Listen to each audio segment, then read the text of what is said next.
Nous ne sommes pas seuls dans l'univers, tu es avec Morgan in Black. Avant de laisser la parole à un nouveau témoin, n'oubliez pas que vous avez le livre disponible sur Amazon, évidemment, ou lors des séances de dédicaces. Et puis, vous pouvez liker, dire ce que vous en pensez, et n'hésitez pas à me contacter si vous-même vous avez vu un ovni, vous avez une expérience qui est ufologique. Contactez-moi, l'adresse est toujours la même, morganpriestofficiel@gmail.com, morganpriestofficiel@gmail.com. Tous les bons liens sont dans la description. Salut à toi. Bonjour Morgane, merci à toi de m'avoir contacté, voilà, simplement. Je t'ai découvert sur TikTok et je me suis dit que effectivement, ton témoignage était très crédible. Voilà, donc j'aimerais bien que tu nous le racontes. Tout a commencé. Alors, j'ai eu moi plusieurs observations qui, au fil du temps, se sont étonnamment rapprochées de plus en plus de moi. Voilà, jusqu'à être très très près de moi. Je n'ai jamais vu d'entité biologique. Voilà, ça a toujours été des objets. Voilà, des objets dont une observation que j'avais jamais pu vraiment décrire ce que c'était. Voilà. Alors, je te laisse commencer par le commencement. Comment est-ce que tout ça a débuté? Qu'est-ce qui t'est arrivé exactement? Tout a commencé en fait étant gamin, j'étais très très jeune, j'avais moins de 10 ans. J'ai fait un rêve, ce que je pensais être un rêve. Ça a été vraiment le point de départ. Et au fil du temps, je me suis aperçu que ce rêve, les souvenirs qui m'en restaient, n'avaient jamais changé. Les moindres détails n'avaient jamais changé. Et il y a quelque temps, en fait, je me suis intéressé un petit peu au sujet. Mmh. Et une personne qui avait en fait subi une abduction a fait un schéma réellement de ce qu'elle avait vécu. Et ce schéma ressemblait trait pour trait à ce que moi-même j'avais vécu. Et là, c'est là que je me suis dit, non, en réalité, ce que j'ai vécu n'était pas du tout un rêve, parce que là, les détails étaient vraiment 100% identiques. Hein. Oui. Et à l'époque, il faut bien comprendre qu'à 10 ans, j'ai 47 ans, à l'époque, moi, les ovnis, les extraterrestres, tout ça, c'était pas du tout, c'est pas un sujet dans lequel vraiment on en entendait parler à la télé, et que des sujets dont je m'intéressais. Hein. Donc, quels sont les détails de cette abduction? En fait, le détail que j'ai, je me rappelle, je ne sais pas le avant et le après, je ne m'en rappelle pas. Je me rappelle juste être en compagnie d'une demoiselle. Et effectivement, à l'époque, je fréquentais une demoiselle, c'était des amis de la famille. On est nés quasiment à la même date, dans le même hôpital. Et nos parents se sont connus parce que mon père, par rapport à son travail, avait connu le papa de cette jeune fille. Et donc, on était très, très fréquemment ensemble. Et le souvenir que j'en ai, c'est qu'on était tous les deux très jeunes. Qu'on était, alors bon, ça va se surprendre, mais bon, je me vois tout nu en fait avec cette demoiselle, nous tenant la main. On se retrouve dans une soucoupe. Je me rappelle que le sol était argenté, couleur métal, le dessus pareil. Et sur ma gauche, tout d'un coup, j'ai vu une entité apparaître à travers un tube. Elle allait du bas vers le haut, vers nous en fait. Et tout d'un coup, cette entité elle s'est mise à marcher vers moi. Et voilà, et là, à partir de ce moment-là, tout blanc. Voilà, je ne me rappelle plus de rien. Donc le avant, comment on est atterri là-dedans, je n'en sais rien. Et le après, je n'en ai aucune idée non plus de ce qui s'est passé. Est-ce que tu as eu des discussions avec cette personne? Non, je n'ai jamais osé. C'est pour ça que là, j'ai pris les devants de prendre un rendez-vous avec une hypnotiseuse en régression pour faire remémorer ses souvenirs, voir un petit peu ce qui s'est passé. Et à partir de ce moment-là, effectivement, je prendrai la décision de recontacter cette demoiselle. On continue de se parler. On est toujours en contact avec cette demoiselle, mais j'ai jamais réussi à trouver la force de lui en parler. Voilà, c'est un peu compliqué d'entamer ce genre de sujet si j'ai même pas la preuve réelle que Bien ça sûr. était vraiment arrivé, parce qu'on a toujours un doute en vrai. Bien sûr, il faut prendre ça avec souplesse quand même et pas tirer des conclusions hâtives, t'as bien raison. Exactement, on est tout à fait d'accord, exactement. Donc, alors ça, c'est une expérience donc qui effectivement qui t'a un petit peu marqué, mais tu as vécu d'autres choses par la suite. Exactement. À l'époque, donc chez mes parents, donc j'avais mon meilleur ami et moi. On faisait du camping l'été sur le terrain à mes parents, et un jour on était dehors en train de regarder les étoiles, le ciel, et tout d'un coup j'ai vu comme une étoile très très lointaine, donc à hauteur des étoiles, là, dans le ciel quoi.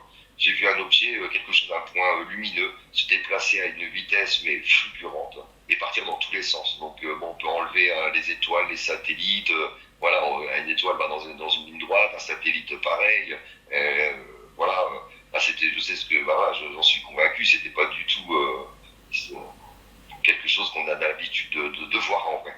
Voilà, c'était trop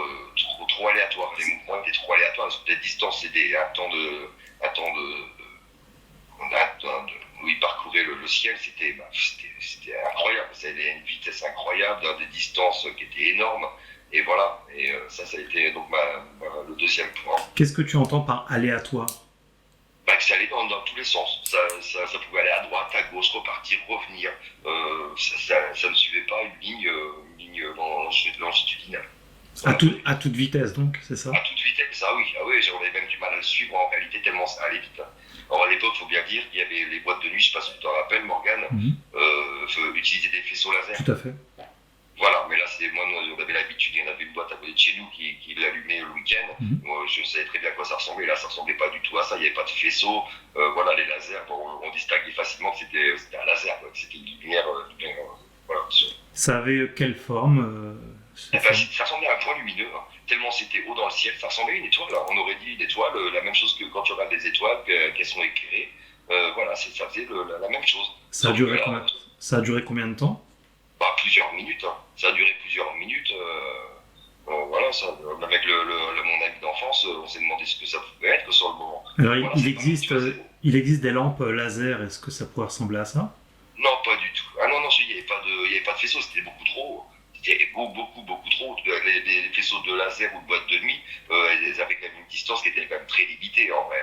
Donc là, c'était beaucoup plus haut. Ce phénomène a disparu de lui-même, comme ça, subitement? De lui-même, ouais, disparu dans la nuit, hop, disparu, terminé. C'était en quelle année? Moi, je crois que c'était au moment où j'avais la mobilette, donc je suis en 79, donc 14 ans, voilà, c'était en 92, 93, donc ces zones-là, quoi. Tu as quel âge, là, aujourd'hui? J'ai 47 ans. J'ai 24 avril 1979. Ouais. Ah bon, on est de la même époque, on est de l'époque des maîtres de l'univers, de Cosmocats et de Cobra et tout ce qui va avec. Exactement, tout à fait, ouais, tout à fait. D'accord, oui. Donc ça, ce phénomène, c'était à quelle période exactement? En été, en automne? C'était en été, on faisait du camping. L'été, on avait l'habitude de faire du camping sur le terrain. Mes parents, on plantait la toile de tente et voilà, donc on restait dehors, tu vois, là, papoter avec le pote, à divaguer, quoi, tu vois, des trucs du terrain, quoi. C'était où, exactement? À Chartres-sur-le-Loir. C'est dans quelle région? Dans le 72, la Sarthe. Sarthe, ok, d'accord. Ok, oui, et tu as pu faire quelques recherches autour de toi, s'il y avait des personnes qui avaient vu ça? Non, il n'y a que moi et mon pote, mais tu sais, à cette époque-là, on ne connaissait pas. Jamais entre mes potes, moi, ou à la télé, on parlait d'ovnis, d'extraterrestres. C'était inconnu au bataillon, complètement inconnu. J'ai jamais entendu, moi, à l'époque. Tardivement, j'ai commencé à entendre parler des ovnis, des extraterrestres. C'était très tardivement, quoi. C'était pas du tout un sujet pour toi? Pas du tout. Non. D'accord. Et alors, donc le temps est passé jusqu'à ce que tu vives d'autres phénomènes assez singuliers. Oui, tout à fait. Alors là, je t'ai envoyé une localisation. En fait, ça s'est passé à Villeneuve-Loubet.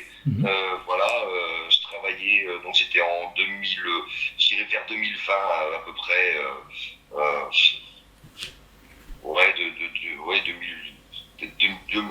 Entre 2018 et 2020. Là, je ne peux plus trop, quand même, parce que j'ai eu deux rapprochements, en fait, deux observations qui ont été très rapprochées l'une de l'autre. Et donc, celle-là, ça devait être la deuxième.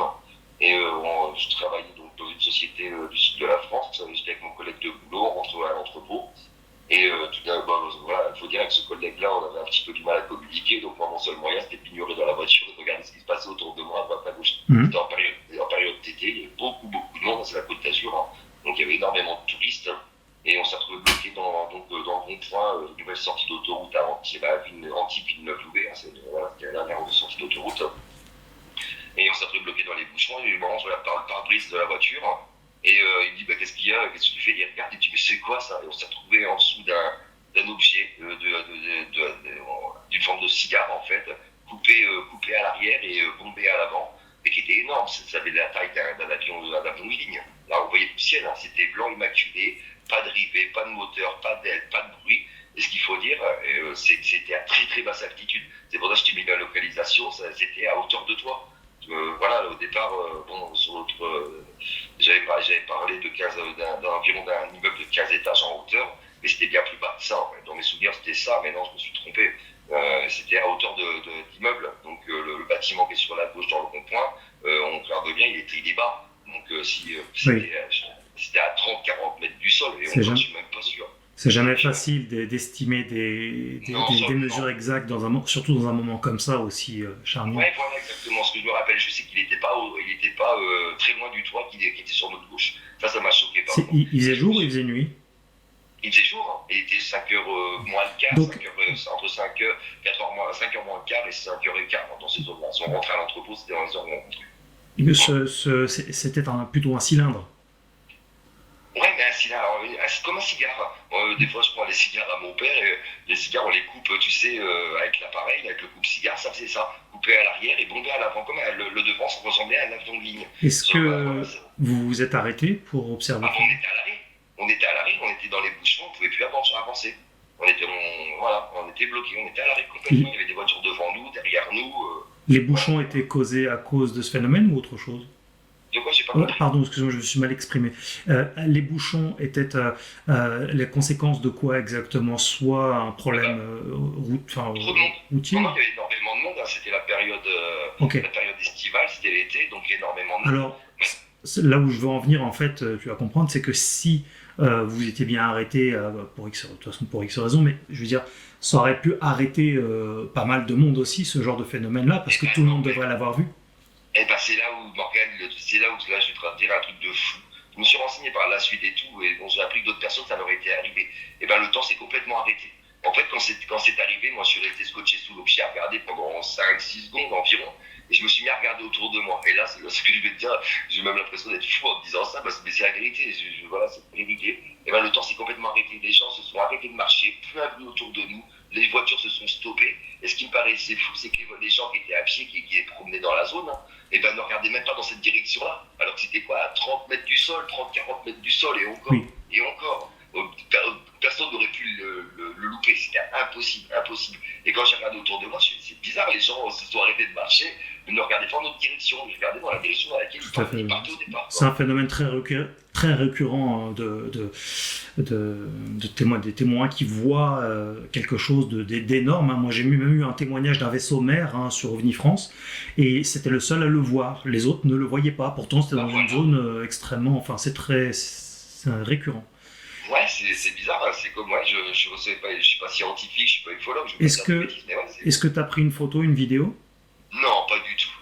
Je crois que l'autre observation que je vais te donner après, pareil, sur le moment, je suis resté tellement stupéfait que j'ai même pas eu le temps de prendre mon téléphone, même d'y penser sur le moment. C'est après que tu te dis, mais pourquoi j'ai pas pris mon téléphone? Même mon collègue, sur le moment, on est rentré au bureau, et on en parlait et tout, mais je pense qu'il avait un peu honte, et tout d'en parler devant les collègues. Il m'a dit, bon, ça peut être un drone. Mais je connais les drones, je fais du saut en parachute, je connais plutôt bien les aéronefs en vrai, et c'était pas du tout, ça avait rien à voir avec ce qu'on connaît, rien à voir, c'était ni une montgolfière, ni un ballon dirigeable. Est-ce que tu arrivais à discerner un bruit Rien, pas de bruit du tout. On avait les fenêtres ouvertes, il n'y avait pas un bruit, le silence complet. Et là, c'était trop basse altitude. Une tour de contrôle, on n'accepterait jamais un vol à aussi basse altitude au-dessus de la population, c'est impossible. Que ce soit ballon dirigeable ou montgolfière ou ce qu'on veut, c'est impossible. Cet objet mesurait approximativement combien de mètres? Ça, c'est la taille d'un avion de ligne, à peu près. Tu vois, je vivais pas loin de l'aéroport de Nice, donc on voyait quand même les avions voler, tout ça régulièrement, tous les jours. Donc je connais un peu bien le truc quand même. On peut dire quoi, une vingtaine de mètres approximativement? Je dirais même un peu plus. Un peu plus, oui. Ouais, je dirais un peu plus quand même. Ouais. Parce que parfois avec le choc, on peut des fois, pareil, les mesures ne sont pas forcément toujours exactes, donc c'est toujours très compliqué de demander une taille. Je dirais entre 20 et 30 mètres. Ouais, voilà. D'accord. Ouais, 30 mètres, ça représente un immeuble de 10 étages. Alors, tu disais que cet objet était blanc. Est-ce que tu as vu quand même des détails de ce blanc-là? C'était blanc nacré, blanc... Non, blanc immaculé. Blanc immaculé. Blanc, on aurait dit qu'il sortait d'une station de peinture. C'est là où ça me paraît fou. Tu vois, on peut pas toujours parler. C'est ce que je disais, voilà. On ne peut pas imaginer que une civilisation avancée puisse avoir une station de peinture chez eux et repeindre leur appareil. On n'a jamais entendu. Pour moi, ça me paraît... Est-ce que tu discernais des hublots? Il n'y avait pas de hublot, pas de rivets, pas de... C'était en une seule pièce. J'ai encore suivi les images en tête. Hein. C'est un truc, moi, qui m'a... j'ai eu le temps largement de l'observer. Ça a mis du temps avant que ça reparte. Donc, il n'y avait rien. Rien du tout. Pas de moteur, pas de bruit, pas d'aile, pas de... Pas de fumée. Pas de fumée, pas de zone... Rien du tout. Non, rien du tout. Pas de bruit électromagnétique, rien. Sur la zone donc plate, ça ressemblait quelque part à une balle de fusil, quoi. À l'arrière. Au niveau de l'arrière, puisque c'est... Ouais, c'est ça, tu peux dire. C'est pas une balle de fusil, une balle de fusil de guerre. Alors, oui, c'est ça, j'entends. Ouais, voilà, pas de fusil de chasse. Fusil de guerre, oui, c'est ça. Oui, et est-ce que au niveau de la zone coupée, est-ce que tu discernais quelque chose, un réacteur ou... Rien du tout, c'était plat. Okay, plat complètement. Tu prends un cigare, tu le coupes à l'arrière. Moi, ça faisait ça. En vrai, la partie où tu fumes bombé, combien de temps est-ce que vous avez vu ce phénomène? Je dirais entre 10 et 15 secondes. Donc c'est assez long en vrai. Ah oui. C'est long, quand tu te retrouves dans tout ça, je veux dire que tu trouves le temps long en vrai. De quelle façon il est parti? Et ben il s'est mis à avancer, et là il s'est mis à avancer, hop, je l'ai vu avancer tout doucement, et donc quand tu regardes sur la localisation, il y a les bâtiments, il est parti, voilà, et il est parti au-dessus des bâtiments, il est parti tout doucement. Et à partir de ce moment-là, moi j'ai regardé autour de moi, et les gens se sont mis à marcher, et les voitures se sont mis à réavancer, le bruit est revenu. Est-ce que tu as contacté des instances comme le GEPAN, par exemple? Non, pas du tout. J'ai essayé de contacter un monsieur qui fait qui s'occupe de ce phénomène sur col de Vence, qui est connu, qui fait pas mal de... Voilà, et il m'a jamais répondu. J'ai essayé de chercher, et j'ai pas eu de... Voilà. Oui, ils ne répondent pas tous. Ouais. Moi, je réponds. Sur OVNI France, on répond toujours. Ouais, je sais, t'es revenu vers moi tout de suite, et oui. Tu m'as pas pris de haut, t'as cherché à comprendre, à me croire quand même. Ah oui, on discerne un petit peu, on voit bien, mais est-ce que tu as pensé à contacter la gendarmerie, la police? Pas du tout. D'accord. Non, pas du tout. Pourquoi? Comment? Pourquoi? Pour éviter de passer pour un fou, quoi. Tu vois, va expliquer ça aux gens, quoi. Déjà, quand j'en ai parlé à mes bureaux, à mes collègues, ils m'ont dit, ils m'ont pris de haut, quoi. Ils m'ont pris pour un fou, quoi. Surtout que j'étais pas tout seul, hein. C'est ça le pire, hein. J'étais pas tout seul, même le collègue, il a été incapable de trop en parler parce qu'il se sentait tellement mal et tout, il est parti. Quand j'ai commencé à en parler, il m'a dit, ça devait être un drone, il est parti tout de suite. Et les drones, on sait très bien qu'un drone, ça fait pas cette taille-là, que c'est pas, il y a des hélices. Voilà. Tu en as directement parlé à ta famille? Non, jamais. Non, jamais. Mes frères étaient là. Alors si, mon frère, en fait, quand je travaillais dans cette société, celui qui m'a fait rentrer dans la société, mon frère était là. Mon petit frère. Mais bon, pareil, voilà, il se sentait mal à l'aise. Vis-à-vis de moi, il se sentait mal à l'aise. Voilà, il n'a pas trop voulu engager le sujet là-dessus, quoi. Ouais. Tu as une théorie quant à la provenance de cet objet? Non, pas du tout. Pas du tout. Non, franchement, je peux pas j'en sais rien. Je dis, moi, c'est cette couleur blanche. Est-ce que tu as fait des recherches sur les réseaux sociaux pour voir si d'autres personnes avaient vu la même chose que toi? J'ai regardé, j'ai cherché sur Internet, et non, j'ai entendu parler de rien. Rien du tout. C'est ce que je me dis. Je me dis, à la hauteur où il était, il y a obligatoirement des photos, des vidéos qui ressortiraient, même un peu lointaines, de l'autoroute, et non, rien. Le temps s'est arrêté et il est revenu d'un seul coup D'un seul coup. Okay. Ah ouais, d'un seul coup, je l'ai perdu de vue. Hop, j'ai regardé autour de moi, je me rappelle, j'ai tourné la tête vers la droite, et d'un coup, j'ai vu les gens marcher, et ne même pas regarder dans la direction. Ils ont marché et tout, les gens passaient sous le pont, en fait.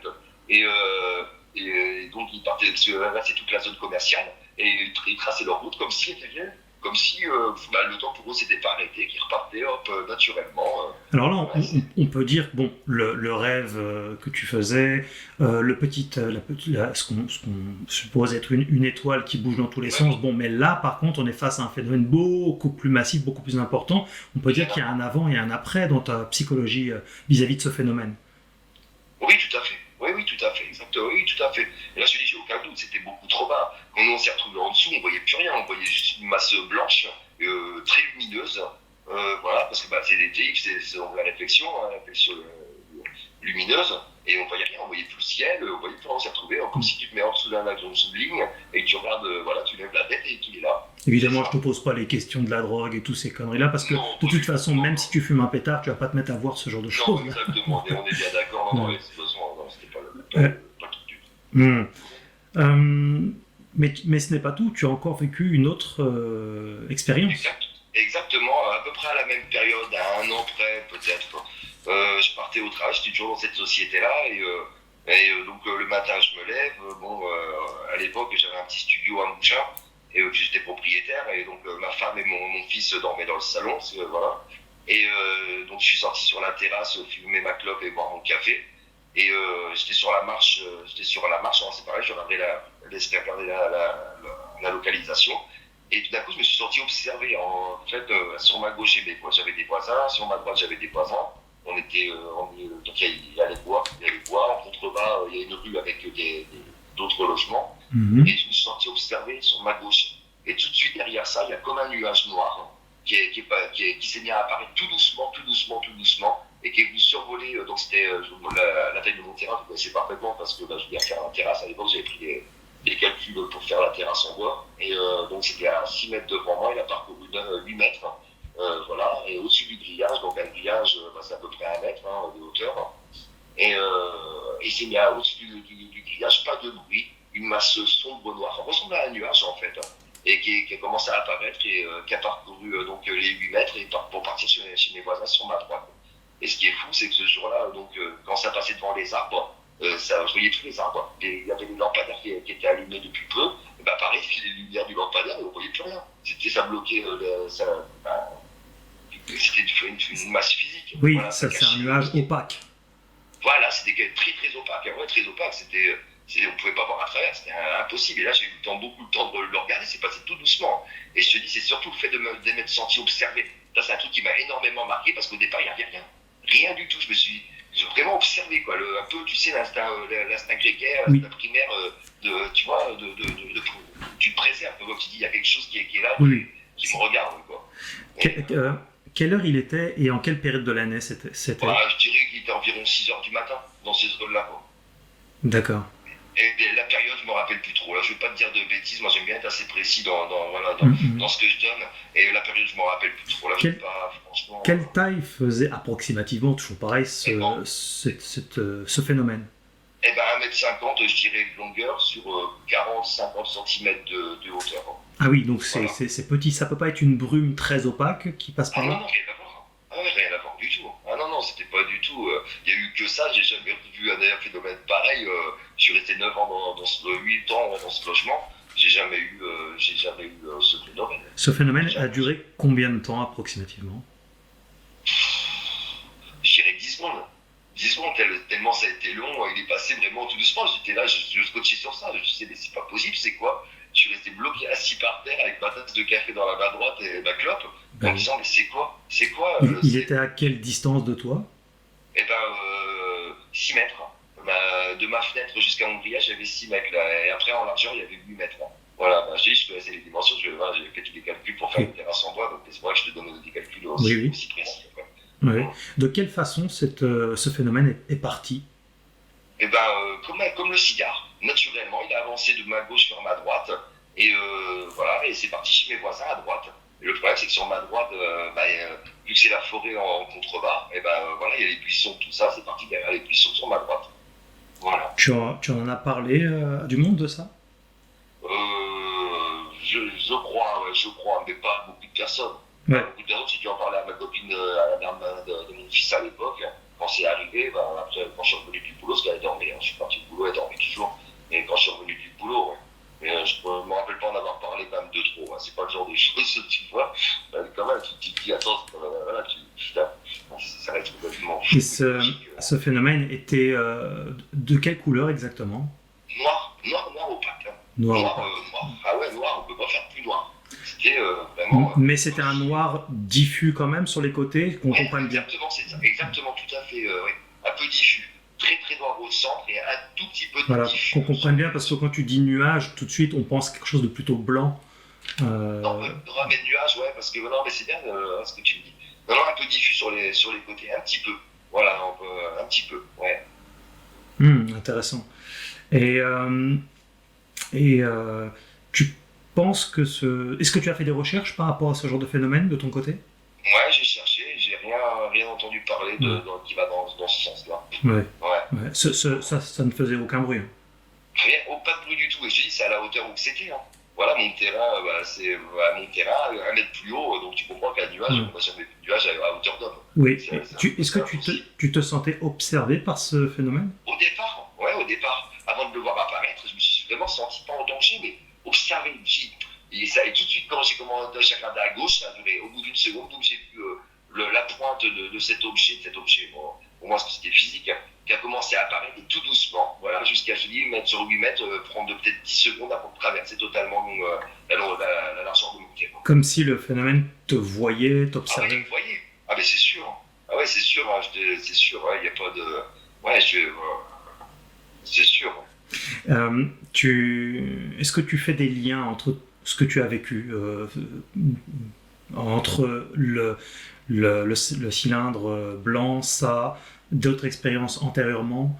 Est-ce que tu fais des liens? Ah oui, bah, c'est ce que j'ai expliqué, Morgane. Oui. Ça a commencé tu vois, on va dire que mon expérience d'abduction, je pense que ça a été le point de départ. Après l'histoire de la boule lumineuse dans le ciel, tu vois, on est là et on va se montrer de plus en plus près. Jusqu'à prouver que, tu vois, que ce qui t'est arrivé en abduction était bien fait. J'ai vraiment, dans le temps, Morgane, je l'ai vraiment pris comme ça. Je me dis, ça aurait pu être, tu vois, une fois lointain, une fois proche, une fois lointain. Il n'y a pas vraiment de cohérence là-dedans. C'est clair que dans le temps, c'est vraiment jusqu'à 6 mètres de moi. Tu comprends, le cylindre, c'était pas 30 mètres de hauteur, peut-être, tu vois, 40 mètres grand max, hein, et jusqu'à être très proche de moi. Tu observes souvent le ciel maintenant? Non, moins qu'avant. Étonnamment, moins qu'avant. D'accord. Un peu moins qu'avant. Ouais, je crois que je m'y suis un petit peu habitué, en fait. Est-ce que ces phénomènes te font peur ou au contraire... Pas du tout. D'accord. Non, pas du tout. Non, pas du tout. Non, curieux. Tu sais, Morgane, depuis tout gamin, ça va te paraître un peu con ce que je vais dire. Je me sens très différent de certaines personnes. Très différent, pourquoi j'en sais rien. C'est pas dire que je suis nul ou que je suis pire. Oui. Je me suis jamais senti à ma place sur cette planète. Oui. C'est depuis tout gamin. Hein. Oui, c'est un sentiment intérieur presque inexplicable. Ouais, carrément, de me dire, mais qu'est-ce que je fais là? Je suis pas à ma place. C'est pas ici chez moi, quoi. C'est bizarre, hein, voilà. Pourtant, je suis pas croyant, on n'est pas du tout une famille de catholiques. Moi, mes croyances, voilà, c'était vraiment. Oui. J'avais aucune croyance. Hein. Oui. Oui, d'accord. C'est très intéressant tout ça, en tout cas, ça respire la sincérité. Ouais, et tu fais des recherches maintenant sur ces phénomènes? Non. Tu vois, je regarde parfois des trucs de groupe qui sont dits, qui sont faits, mais même là, c'est pas.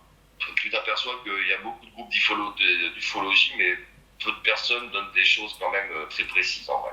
Oui. Voilà. Oui, je t'ai repéré sur justement un compte TikTok et j'ai vu que malheureusement l'intervieweur faisait un travail vraiment de surface et je voulais absolument poser des questions moi-même pour ça. Non, carrément. Ouais, parce que ce que tu as fait toi n'a pas fait l'autre personne, carrément rien à voir. Toi, tu as été très, très concis dans tes questions, tu as supposé les bonnes questions, tu m'as pas pris de haut. Effectivement, je pourrais très bien raconter des bêtises, mais c'est pas le cas du tout. Oui, non, mais c'est très cohérent en tout cas par rapport aussi à ce que tu avais dit. Tu tiens le même narratif. Alors pour la séance d'hypnose, c'est prévu pour quand ça? Eh ben pour l'instant, j'ai pas de date de poser. On est resté l'autre jour une bonne demi-heure au téléphone parce que j'avais plein de questions à poser, à savoir comment allait se passer la séance. Ok. Donc j'ai beaucoup de questions à lui poser. Là pour l'instant, j'ai pas de date de prévue. Je sais que ça sera un samedi. Cette personne est spécialisée notamment dans ce genre de phénomène? Eh ben, je lui ai posé la question parce qu'au départ, je voulais pas lui dire ce qui m'était arrivé. Oui. J'avais un peu honte quand même. Et je lui ai dit, j'espère que vous avez le cœur bien accroché. Et elle me dit, vous savez, j'ai des situations, j'ai vécu pas mal de choses. Voilà. Et je lui ai dit, est-ce que les abductions, vous en avez déjà fait? Elle me dit, oui, effectivement, j'en ai déjà fait. Je lui ai dit, vous êtes la bonne personne. Super. Super. Et ok, et ben écoute, ça faudra me tenir informé dès que tu peux. Et puis je tiendrai informé suivant le résultat, quoi qu'il en soit, la communauté OVNI France. D'accord. Très bien. Est-ce que tu as pu regarder les localisations que je t'avais données via Google Earth? Oui, tout à fait, oui. Voilà. Je connais un peu, je voyage beaucoup à travers la France pour mes tournages, pour les reportages, pour le truc. Donc je suis déjà passé aussi dans ces périmètres-là, pas précisément là, mais la région, tout ça, ouais. C'était pour faire l'aperçu un petit peu des distances de tout ça. Oui. L'environnement à ce moment-là. Ouais. Il y a énormément de témoignages aussi dans ces zones-là. Enfin, en fait, il y en a partout d'ailleurs. Il y en a partout, ouais. C'est un phénomène non seulement très sérieux, mais international, véritablement, et en plus bien documenté. C'est pas comme s'il n'y avait pas d'informations, pas de preuves. Mais toujours pareil, comme je dis souvent dans ce que je fais, il n'y a jamais de preuves, il n'y a jamais d'infos pour ceux qui ne cherchent pas. Non, mais exactement, tout à fait. Oui, c'est vrai. Voilà. Mais quand on s'instruit, on s'aperçoit qu'en fait, si, on a du documentaire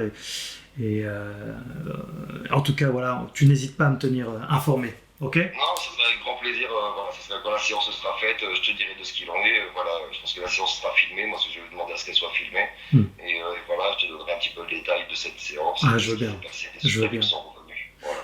Merci beaucoup à vous pour votre soutien et n'hésitez pas à me contacter si vous pensez avoir eu des phénomènes d'ordre ufologique. Toujours pareil, on like, on s'abonne en cliquant sur la cloche pour recevoir les notifications. Dites-nous ce que vous en pensez dans les commentaires.